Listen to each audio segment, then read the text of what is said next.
Eden গার্ডেন্সে 2025 সালের আইপিএলের উদ্বোধনী ম্যাচে রয়্যাল চ্যালেঞ্জার্স বেঙ্গালুরুর বিপক্ষে কলকাতা নাইট রাইডার্সের 22 বল হাতে রেখে 7 উইকেটের পরাজয়। ঘরের মাঠে কলকাতার বিশাল এই পরাজয়ের পিছনে 5টা কারণ রয়েছে, যে 5 কারণই মূলত বেঙ্গালুরুর বিপক্ষে কলকাতাকে হারের দিকে ঠেলে দিয়েছে।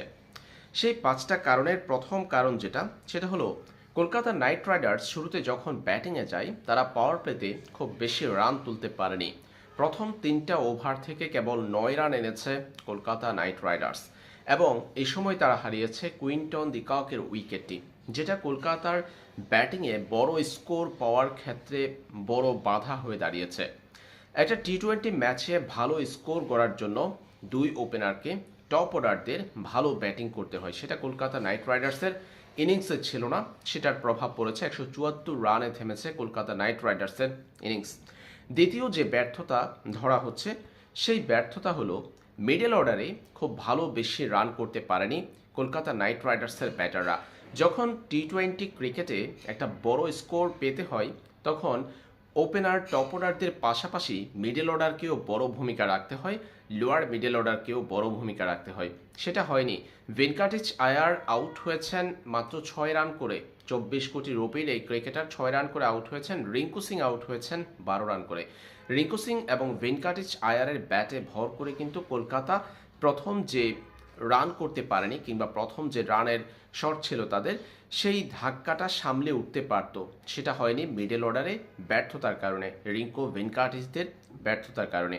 এরপর তৃতীয় যে কারণ, শেষ 10 ওভারে কলকাতা নাইট রাইডার্সের ব্যাটারদের চরম দুর্বলতা। সেই 10 ওভার থেকে কেবল 67 রান এনেছে কলকাতা, সেখানে তারা হারিয়েছে 7টা উইকেট। অবিশ্বাস্য বিষয় হলেও সত্যি, এমন এক টি-20 ব্যাটিং প্রদর্শনী দেখিয়েছে কলকাতা নাইট রাইডার্স। ইডেন গার্ডেন্সে ভক্তদের রীতিমতো হতাশ করেছে কলকাতা ব্যাটারদের এমন পারফরমেন্সের মাধ্যমে। এই 3টা কারণের পাশাপাশি প্রতিপক্ষের দুই ওপেনার বিরাট কোহলি ও ফিল সল্টের অসাধারণ জুটি কলকাতা নাইট রাইডার্সকে 174 রান করার পরেও ম্যাচ থেকে ছিটকে দেওয়ার জন্য যথেষ্ট ছিল। এই দুইজনের জুটিতে কিন্তু রয়্যাল চ্যালেঞ্জার্স বেঙ্গালুরু একেবারে জয়ের কাছাকাছি পৌঁছে যায়। তারা দুইজন মিলে 8.3 ওভারে এনেছেন 95 রান। অবিশ্বাস্য বিষয়।